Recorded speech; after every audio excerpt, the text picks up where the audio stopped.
Hi everybody. So it's been about 2 years since I made an update on here, it's gone by really quickly. Obviously, a lot's happened in that time. We've had COVID and the pandemic, and unsurprisingly, I'm not really any further along with hospital things than I was this time 2 years ago. Just before the pandemic kicked off, they were saying, yes, we'll bring you in, we'll try a feeding tube. And it all seemed pretty definite and like it was going to go ahead.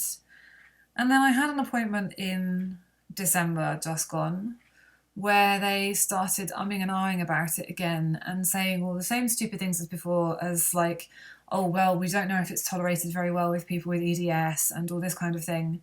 And as I pointed out to them, surely doing nothing and leaving me chronically underweight for basically 5 years now is probably worse than trying something that may not have a good outcome, but might. I didn't really seem to get anywhere with that question. The next crazy thing that they've done is that they have started mucking around with my EDS diagnosis itself. Bear in mind that I've been under the care of this hospital for 4 years now, and in all that time, they have taken, I don't know from my medical records or what, but in all the letters I've had writing up appointments, it has said Ehlers-Danlos in the list of diagnoses that you get at the top of the letter.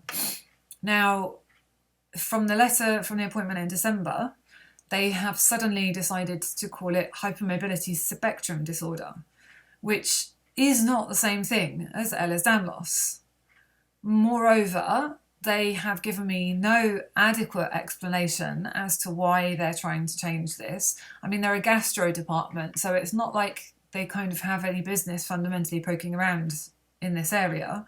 And when I tried to bring it up with them in an appointment that I had in January, I basically got loads of rubbish told to me that almost sounded like they were trying to gaslight me into believing that they were saying the same thing. And I know full well that they are not.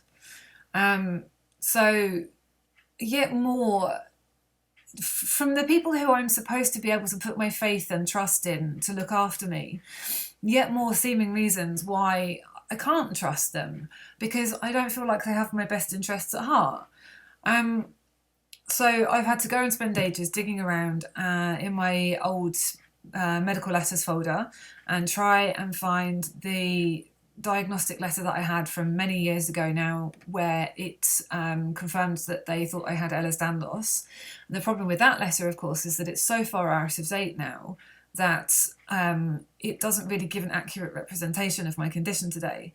So although I've sent that over to them, I've had to send a copy of a letter I had. I had some private treatment last year on my hips through my then partner's health insurance, where they discovered that I have femoral acetabular impingement syndrome and greater trochanteric pain syndrome. So basically, because of the EDS, my hips are slipping out of their joints, out of the sockets, and it's wearing away around that socket, and there's bone damage there, as well as a bunch of other stuff. So I got a letter from that private consultant after the treatment was finished to explain kind of how it affects me on a life basis, because none of the NHS letters do that, of course. They all just talk about your symptoms and your diagnoses and the potential treatment. And thankfully, thanks to that letter, I was actually able to finally get my PIP put up to get the mobility aspect of it at last, which I should have been due probably for years now, but I've been too scared to question it because, of course, if you question it, they could take it all away from you.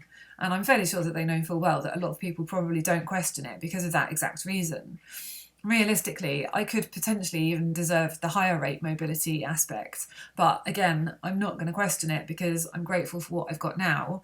And that's going to have to be enough rather than risk losing more. It's a shame that all the cost of living has got more and more expensive, because now the PIP that was supposed to be designed for helping me be more mobile is probably going to get absorbed by increased utility bills and increased food costs and all that kind of thing. So I'm probably not actually going to be able to use it for more taxis out and about, which is a real shame. But at least I won't end up further into poverty, hopefully.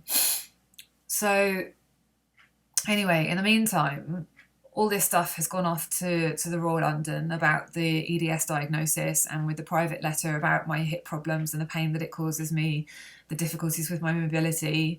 And I think even in that letter, the doctor says that being underweight is obviously causing me mobility issues as well.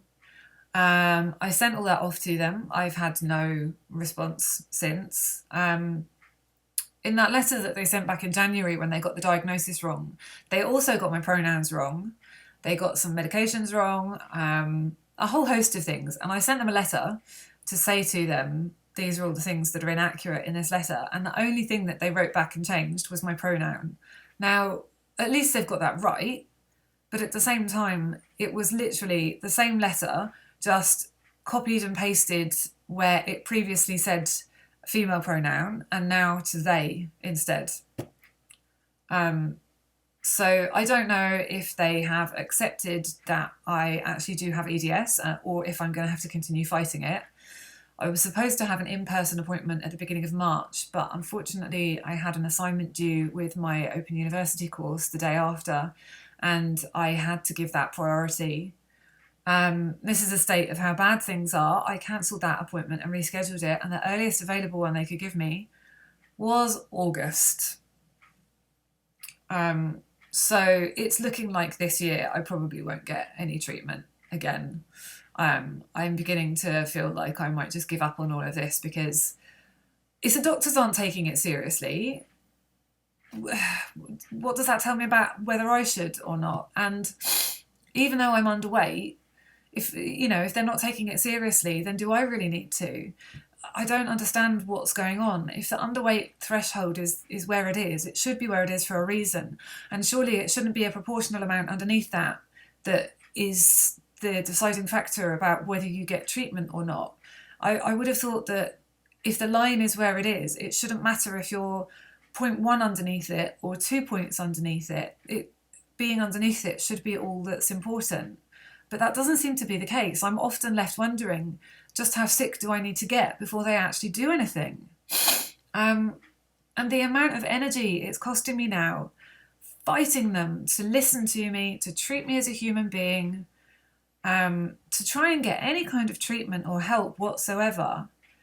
I don't know if it's actually worth the amount of emotional energy and physical energy that's also costing me.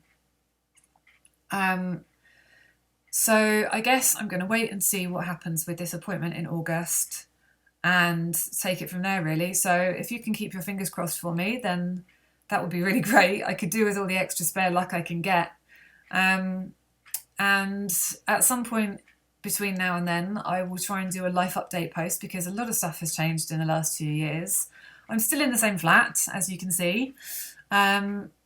But I've been going with my Open University course and studying when I've been able to, and I'll do a life update as soon as I can. So in the meantime, look after yourselves, and please like and subscribe, and I will talk to you all soon.